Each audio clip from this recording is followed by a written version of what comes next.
Hello everyone, welcome to logic skill foundation. आज का हमारा टॉपिक है magnetic effect of electric current. Electric current के क्या मैग्नेटिक इफेक्ट हैं और इलेक्ट्रोमैग्नेटिक इंडक्शन क्या होता है उसके बारे में हम लोग डिटेल्स में जानेंगे। चलिए आगे बढ़ते हैं। आगे हमारा magnetic effect of electric current. किसी भी कंडक्टर में अगर हम वायर को वाइंड करें, है ना, और उस पे इलेक्ट्रिक करंट दें तो उसमें क्या होता है, वहां पे एक मैग्नेटिक फील्ड इंड्यूस होता है ना। वो मैग्नेटिक फील्ड किस तरीके से काम करता है उसके बारे में डिटेल्स हम लोग जानेंगे। एक साइड नॉर्थ पोल बनता है, एक साइड साउथ पोल बनता है। वो इलेक्ट्रिक करंट के डायरेक्शन पे डिपेंड करता है। अगर इलेक्ट्रिक करंट को हम रिवर्स कर दें तो नॉर्थ पोल साउथ पोल का डायरेक्शन अलग हो जाता है।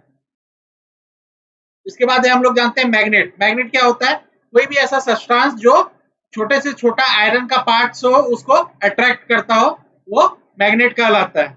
इसमें नॉर्थ और साउथ पोल पोल होते हैं, है ना।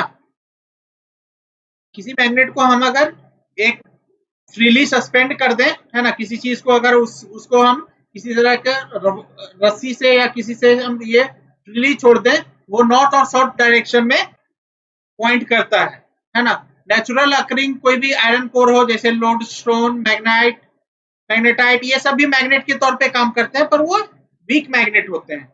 जो हम लोग एक्चुअल में मैग्नेट देखते हैं वो आर्टिफिशियल वे से बना गया है, वो परमानेंट होता है और वो स्ट्रॉन्ग होता है ना। मैग्नेट में क्या क्या प्रॉपर्टी होते हैं, उसको दो पोल होते हैं, नॉर्थ और साउथ पोल। दोनों पोल एक दूसरे का अपोजिट होते हैं।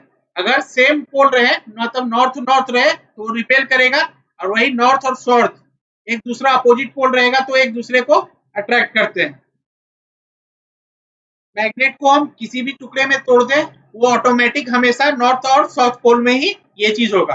अगर हमें मैग्नेट को चेक करना है कि वो एक्चुअल में परमानेंट मैग्नेट है कि नहीं है, तो वो रिपल्सन ही, अगर सेम सेम नॉर्थ पोल को हम सामने लाएंगे और उसमें रिपल्सन होगा, तभी वो कंफर्म होगा कि वो परमानेंट मैग्नेट है।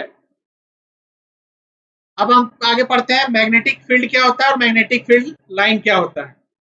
तो रीजन एक भी रीजन जो मैग्नेट के चारों तरफ का जो रीजन है, जहां फोर्स ऑफ अट्रैक्शन या रिपल्सन डिटेक्ट कर सकते हैं। जैसे कि यहाँ पे नॉर्थ पोल है, साउथ पोल है, इसके बगल में क्या है, यहाँ नॉर्थ पोल में यहाँ साउथ पोल अगर लाएंगे तो अट्रैक्ट करेगा, वही नॉर्थ पोल लाएंगे तो वो क्या करेगा, रिपेल करेगा।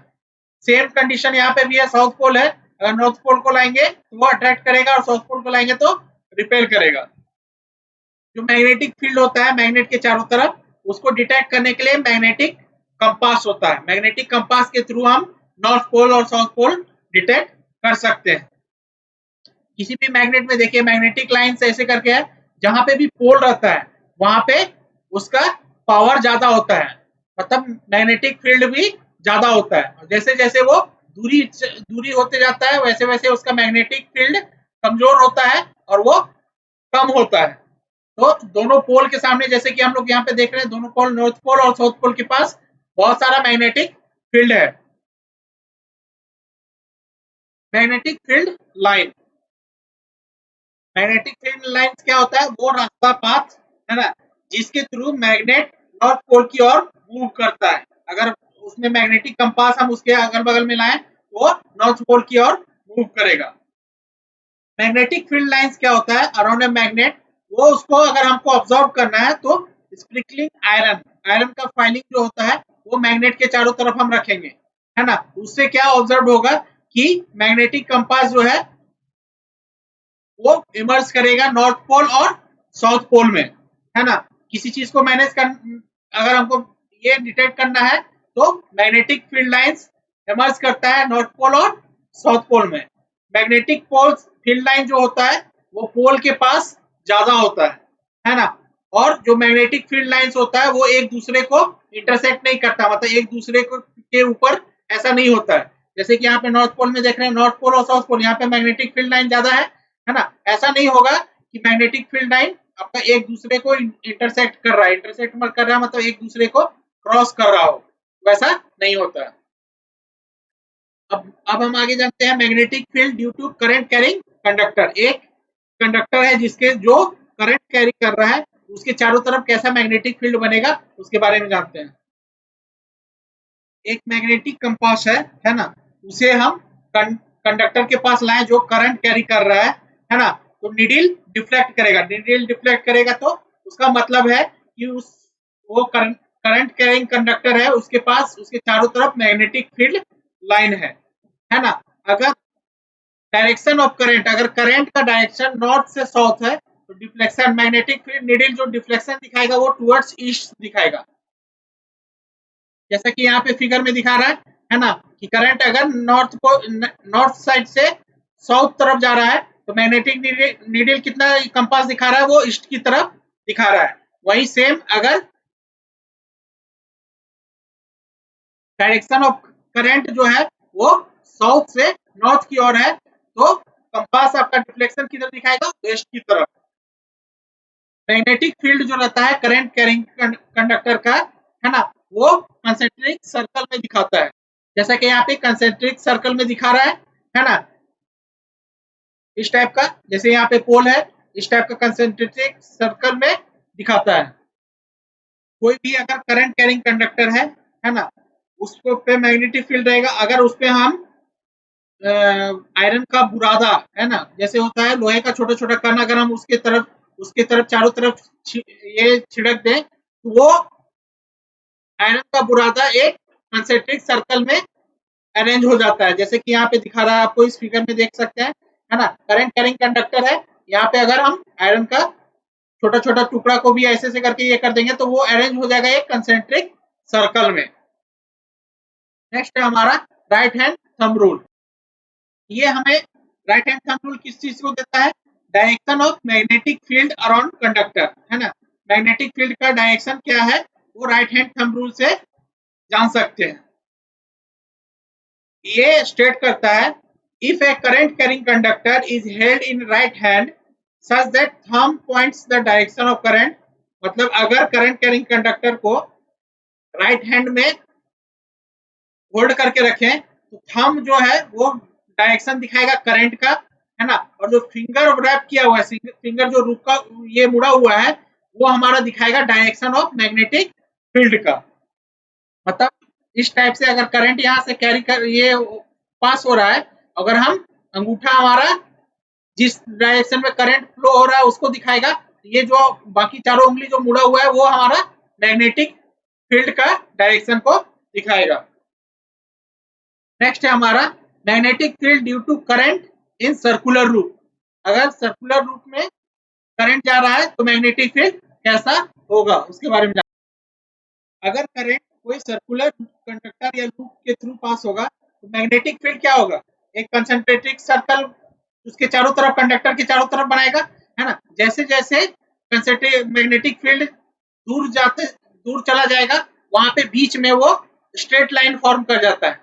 मतलब जैसे कि यहाँ पे देख रहे हैं ये करंट कैरिंग कंडक्टर है ना, इसके चारों तरफ मैग्नेटिक फील्ड कंसंट्रेटिक सर्कल में बनाया है, पर जैसे जैसे दूर होते जाएगा वो मैग्नेटिक फील्ड क्या हो जाएगा, एक स्ट्रेट लाइन में कन्वर्ट हो जाएगा, मतलब स्ट्रेट लाइन में स्लो करेगा।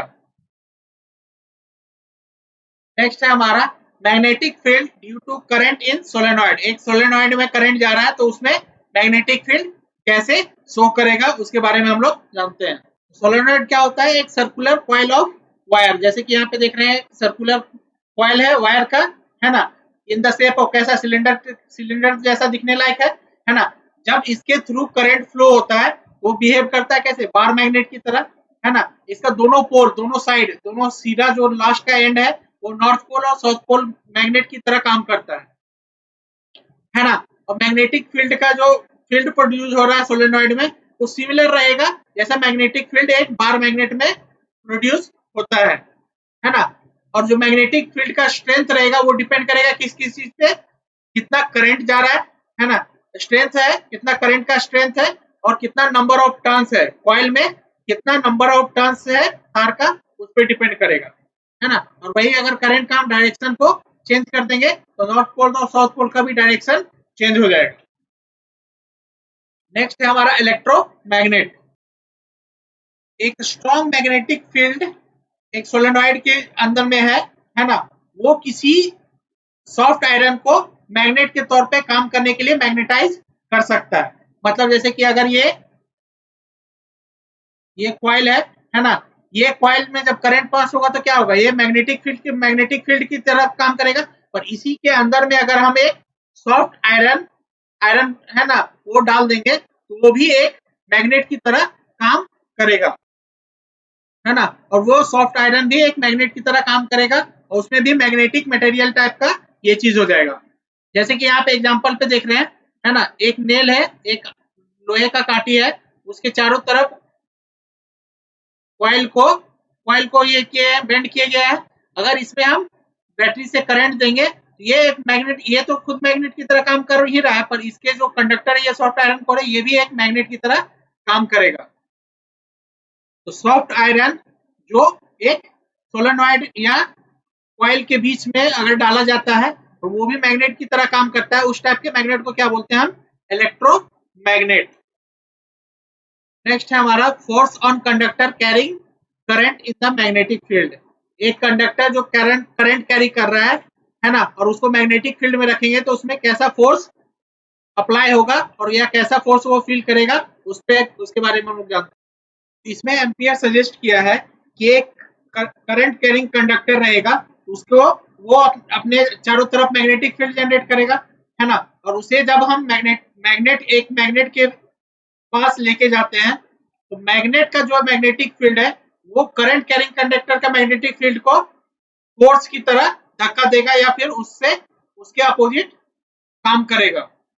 जैसे कि एग्जांपल में दिखाया गया है, एक एल्युमिनियम रॉड है ना, उसको सस्पेंड किया गया, मतलब एक लटकाया गया है हॉरिजॉन्टली, है ना, और उसके चारों तरफ यहाँ पे हॉर्सशू मैग्नेट रखा गया है ना, जिसका नॉर्थ पोल और साउथ पोल यहाँ पे। अब इस कंडक्टर में अगर हम करंट देंगे तो ये भी एक मैग्नेट की तरह काम करेगा और ये भी एक मैग्नेट है ना। तो मैग्नेट और इसका मैग्नेटिक फील्ड और इसका मैग्नेटिक फील्ड दोनों एक दूसरे को अपोज करेगा, है ना। उसकी वजह से क्या होगा कि आपका ये जो एल्युमिनियम है ये दूसरे दिशा में मूव करेगा। एल्युमिनियम कॉइल एक जगह से दूसरी जगह डिस्प्लेस हो जाएगा, मतलब एक तरफ इस साइड या उस साइड मूव करेगा। वहीं अगर करंट का हम डायरेक्शन को चेंज कर देंगे तो ठीक उसके अपोजिट, वो जिस डायरेक्शन में डिस्प्लेस हुआ था उसके ठीक अपोजिट डायरेक्शन में डिस्प्लेस होगा। जो फोर्स लग रहा है ना, वो फोर्स सबसे ज्यादा मैक्सिमम होगा जब कंडक्टर, है ना, परपेंडिकुलर रखा रहेगा मैग्नेटिक फील्ड के। जैसे कि यहाँ पे देख रहे हैं, ये है ना मैग्नेटिक फील्ड लाइन है, ये इस टाइप से है, नॉर्थ पोल से साउथ पोल। अब करंट कैरिंग कंडक्टर इसके परपेंडिकुलर में रहेगा तो सबसे ज्यादा फोर्स ये महसूस करेगा, सबसे ज्यादा फोर्स अपोज करेगा और महसूस करेगा। फ्लेमिंग लेफ्ट हैंड रूल, ये क्या करता है, डायरेक्शन ऑफ फोर्स, है ना, किस डायरेक्शन में फोर्स लग रहा है एक करंट कैरिंग कंडक्टर को जब मैग्नेटिक फील्ड में रखा जा रहा है तो उसको बताता है। ये बताता है कि अगर हम अंगूठा, अपना पहला फिंगर और मिडिल फिंगर को परपेंडिकुलर पकड़ते हैं, है ना, जैसे लेफ्ट हैंड रूल है ना, इस तरीके से पकड़ते हैं तो फोर फिंगर जो है आपका, है ना, फोर फिंगर आपका डायरेक्शन ऑफ मैग्नेटिक फील्ड बताता है, मिडिल फिंगर आपका डायरेक्शन ऑफ करंट बताता है। उसके बाद जो थंब है वो डायरेक्शन ऑफ मोशन बताता है, कंडक्टर का मोशन किस डायरेक्शन में होगा। माइकल फैराडे द्वारा है इलेक्ट्रोमैग्नेटिक इंडक्शन, उसके बारे में जानते हैं कि इलेक्ट्रोमैग्नेटिक इंडक्शन क्या होता है। मैग्नेट का मोशन है इस कॉइल में, है ना, मैग्नेट को हम अंदर बाहर करेंगे, उससे क्या होगा, जो मैग्नेटिक फील्ड में चेंज आएगा, मैग्नेटिक फील्ड चेंज में आएगा तो उसमें वो एक पोटेंशियल डिफरेंस इंड्यूस करेगा, कॉइल के अंदर में एक पोटेंशियल डिफरेंस इंड्यूस करेगा जो एक इंड्यूस करंट को प्रोड्यूस करेगा, मतलब एक इंड्यूस करंट उसमें शो होगा, उसी को बोलते हैं इलेक्ट्रोमैग्नेटिक इंडक्शन। जैसे कि एग्जांपल में दिखा रहा है ना, वायर का जो कॉइल है ना, इसके अगर मैग्नेट को हम अंदर बाहर करेंगे तो उसके वजह से यहाँ पे अगर गैल्वेनोमीटर लगाया हुआ रहेगा वो उसका नीडल डिफ्लेक्शन दिखाएगा, उसका मतलब है कि इसमें कुछ करंट उत्पन्न हुआ था। जैसे जैसे हम इसको डिफ्लेक्ट करेंगे, अंदर बाहर करेंगे तो उसे डिफ्लेक्शन दिखाएगा, डिफ्लेक्शन हमारा बताएगा कि इस करंट कैरिंग कंडक्टर के चारों तरफ यहाँ पे करंट उत्पन्न हुआ था। मैग्नेटिक फील्ड लाइन में है ना, उसमें कुछ भी चेंजेस करने से वो हमें क्या प्रोड्यूस करता है, एक इंड्यूस करंट प्रोड्यूस करता है। इसमें हमें दो कॉइल लेना है ना, पेपर रोल है, दोनों कॉइल में, एक कॉइल में क्या है, कॉइल वाइंडिंग करना है ना, और यहाँ पे मैग्नेट रखना है, और यहाँ पे एक गैल्वेनोमीटर लगाना है ना। इसमें जैसे ही करंट जाएगा ये मैग्नेटिक फील्ड जनरेट करेगा, और मैग्नेटिक फील्ड इसमें जो जनरेट होगा उसकी वजह से यहाँ गैल्वेनोमीटर कुछ रिफ्लेक्शन दिखाएगा, है ना। वही अगर हम जैसे ही करंट को बंद कर देंगे और ये मैग्नेट की तौर मैग्नेट इसका मैग्नेटिक फील्ड बंद हो जाएगा, तो गैल्वेनोमीटर दूसरे साइड, अगर गैल्वेनोमीटर इस साइड रिफ्लेक्शन दिखाया है तो उसके दूसरे साइड रिफ्लेक्शन दिखाएगा। जैसा कि यहाँ पे दूसरे फिगर में दिखाया गया है, ये प्राइमरी कॉइल है, इसमें मान लीजिए 1000 टर्न है ना, और सेकेंडरी कॉइल है उसमें 100 टर्न है। इसमें अगर हम करंट देंगे तो इसमें मैग्नेटिक फील्ड जनरेट होगा, और इस मैग्नेटिक फील्ड की वजह से यहाँ पे इसके वोल्ट मीटर अगर हम लगाएंगे और उसमें रीड करेंगे तो कुछ वोल्ट कुछ करंट इंड्यूस होगा, है ना। वो कम करंट होगा इस प्राइमरी कॉइल के मुकाबले। जैसे कि यहाँ पे दिखा रहा है, मान लीजिए यहाँ पे 2000 वोल्ट का करंट इंड्यूस होता है, ये जनरेट होता है, तो यहाँ पे आपका सेकेंडरी कॉइल में 200 वोल्ट तक का करंट इंड्यूस होगा। नेक्स्ट है हमारा तो डायरेक्शन होता है इंड्यूस करंट का, वो फ्लेमिंग राइट हैंड रूल के थ्रू होता है ना। तो इसमें भी सेम वैसे ही करना है कि हमें थंब, फोर फिंगर और मिडिल फिंगर सबको परपेंडिकुलर पकड़ना है 90 डिग्री में। ये इसके 90 डिग्री में है, ये इसके 90 डिग्री में है। तो उसमें क्या होगा, तो थंब है वो डायरेक्शन दिखाएगा किसका, मोशन, कंडक्टर का मोशन का दिखाएगा। फोर फिंगर किसका डायरेक्शन का दिखाएगा, मैग्नेटिक फील्ड का। और मिडिल फिंगर जो रहेगा वो किसका डायरेक्शन दिखाएगा, इंड्यूस करंट का। इंड्यूस करंट, इसमें करंट कितना इंड्यूस हो रहा है उसका डायरेक्शन दिखाएगा। नेक्स्ट है हमारा डायरेक्ट और अल्टरनेटिंग करंट। डायरेक्ट करंट क्या होता है, एक ऐसा करंट जो हमेशा एक डायरेक्शन में फ्लो होता है उसे डायरेक्ट करंट कहते हैं। ये करंट हमें कहां से मिलता है, बैटरी से। बैटरी हमें क्या देता है, वो डीसी वोल्टेज देता है ना, डीसी करंट देता है। वही अल्टरनेटिंग करंट क्या होता है, एक ऐसा करंट जो पीरियोडिकली हर समय कुछ देर बाद अपना डायरेक्शन रिवर्स करता हो, मतलब अपना डायरेक्शन चेंज करता हो। जैसे कि यहाँ पे हम अल्टरनेटिंग करंट का ग्राफ देख सकते हैं, है ना। एक बार इस वेव में रहेगा तो फिर नेक्स्ट बार उसके ठीक अपोजिट डायरेक्शन में रहेगा, मतलब वो डायरेक्शन हमेशा चेंज करते रहता है ना। और मोस्ट जो हम लोग का हमारे देश में जितना भी पावर स्टेशन है वो अल्टरनेटिंग करंट ही उत्पन्न करता है, मतलब जितना भी ट्रांसफार्मर लगा हुआ है या जितना भी हम लोग का पावर प्लांट लगा हुआ है वो सारा एसी करंट प्रोड्यूस करता है। एसी करंट क्या होता है, वो हमेशा अपना डायरेक्शन 1/100 सेकेंड में चेंज करता है। सोच लीजिए 1 सेकेंड का 100वां भाग में भी वो हर बार अपना डायरेक्शन चेंज करता है। उसका फ्रीक्वेंसी 50 हर्ट्ज होता है। एक एडवांटेज होता है एसी करंट का डीसी करंट के ऊपर में कि एसी करंट को हम लंबी दूरी तक ट्रेवल करवा सकते हैं ज्यादा एनर्जी लॉस किए बिना। जैसे कि हम लोगों ने पढ़ा था step up transformer. Step up transformer क्या करता था, उसका वोल्टेज को बढ़ा देता था। उससे क्या होता था कि हम एक एसी करंट को ज्यादा लंबी दूरी तक तय करवा सकते हैं। पर वही है, डीसी करंट को हम ज्यादा लंबा दूरी तय नहीं करवा सकते। मतलब बैटरी से अगर हम बहुत लंबा तार ले लेंगे और उसे हम सोचेंगे कि एक बल्ब को जलाना है तो बल्ब ज्यादा अच्छा से नहीं जलेगा या तो जलेगा ही नहीं, है ना। तो डीसी करंट क्या होता है, ज्यादा दूरी तक तय नहीं कर सकता। इलेक्ट्रिक पावर जो हमारे घर में सप्लाई होता है मेंस के थ्रू, वो एक्चुअल में दो वायर होता है। एक होता है लाइव, है ना, वो पॉजिटिव लाइव जिसमें करंट जा रहा है वो पॉजिटिव वायर होता है। उसमें ज्यादातर रेड इंसुलेशन कवर लगाया जाता है, रेड इंसुलेशन कवर लगाया जाता है, मतलब उसका कवर रेड होता है। वही अदर क्या होता है, दूसरा न्यूट्रल वायर जो नेगेटिव वायर होता है, उसमें ब्लैक इंसुलेशन इस्तेमाल किया जाता है, मतलब वो काले रंग का इंसुलेशन इस्तेमाल किया जाता है। जो पोटेंशियल डिफरेंस होता है दोनों वायर में वो 220 वोल्ट होता है। जो अर्थ वायर होता है उसमें ग्रीन इंसुलेशन किया जाता है ना, वो मेटल प्लेट में से कनेक्टेड रहता है जो ग्राउंड में जमीन के अंदर में डाला हुआ रहता है। जैसे कि भी यहाँ पे हम एग्जांपल में देख रहे हैं, है ना, ये रेड कलर का है, ये हमारा लाइव वायर, और ये ब्लैक में नहीं शो कर रहा है, ये ब्राउन में शो कर रहा है। ब्राउन हमारा क्या हो गया, न्यूट्रल वायर, और ये ग्रीन वायर क्या हो गया हमारा, अर्थ वायर, है ना। इसमें जो मेटल प्लेट रहता है वो जमीन के नीचे रहता है ना, और उससे कनेक्टेड रहता है सभी ग्राउंड से कनेक्टेड रहता है। वो मान लीजिए सेपरेट सर्किट है ना। एक सर्किट में एक अप्लायंस जैसे जो ज्यादा पावर खींचता है, जैसे गीजर, एयर, एसी, ये सब के लिए 15 एम्पियर का करंट जा रहा है ना, हाई पावर रेटिंग के का करंट जा रहा है। और वही दूसरा है जो पंखा, बल्ब, ये सब में 5 एम्पियर का करंट जा रहा है। तो क्या होता है, वो सारे का सारा अप्लायंसेस जो रहता है वो कनेक्टेड होता है पैरेलल में। जैसा कि हमने बताया था, हमारे घर में जितना भी बोर्ड और ये सब जो होता है वो पैरेलल में कनेक्टेड होता है। क्यों? क्योंकि अगर हम एक चीज को डिस्कनेक्ट करते हैं तो दूसरा डिस्कनेक्ट नहीं होता है। जैसे कि सीरीज में पढ़े थे, सीरीज में क्या होता था, कोई एक एप्लीकेशन अगर खराब हो जाए तो आगे किसी में भी करंट फ्लो नहीं होता था, पर पैरेलल में ऐसा कुछ भी नहीं है ना। अगर हम फैन को बंद कर देते हैं तो बल्ब हमारा काम करते रहेगा, तो वो पैरेलल सर्किट में होता है। तो जो भी अप्लायंसेज है वो इक्वल वोल्टेज चाहिए, है ना। कोई एक को स्विच ऑफ भी कर देंगे तो दूसरा कोई भी इफेक्ट नहीं करेगा। हमारा कुछ अप्लायंसेज होता है जिसमें मेटालिक बॉडी होता है, मतलब उसका बॉडी मेटल से बना हुआ होता है, जैसे कि आयरन या रेफ्रिजरेटर, ये सब का क्या होता है, बाहरी का बॉडी आपका मेटल का बना हुआ रहता है। उसका मेटालिक बॉडी जो रखा रहता है वो कनेक्टेड किससे रहता है, अर्थ वायर से। अर्थ वायर से, ताकि अगर कोई भी लीकेज हो, करंट का कोई भी लीकेज हो, वो पास कर दे अर्थ में, है ना, ताकि हमें कोई भी बिजली का झटका ना लगे।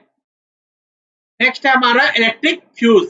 इलेक्ट्रिक फ्यूज क्या होता है, एक सेफ्टी डिवाइस है जो इलेक्ट्रिक सर्किट में यूज किया जाता है ताकि कोई भी सर्किट और अप्लायंसेस के बीच में डैमेज ना हो। अगर ओवरलोडिंग का कंडीशन हो या शॉर्ट सर्किट का कंडीशन हो तो वो सर्किट को काट दे और हमारा अप्लायंसेस खराब ना हो। फ्यूज वायर में जो वायर इस्तेमाल किया जाता है वो हाई रेजिस्टेंस और लो मेल्टिंग पॉइंट का रहता है।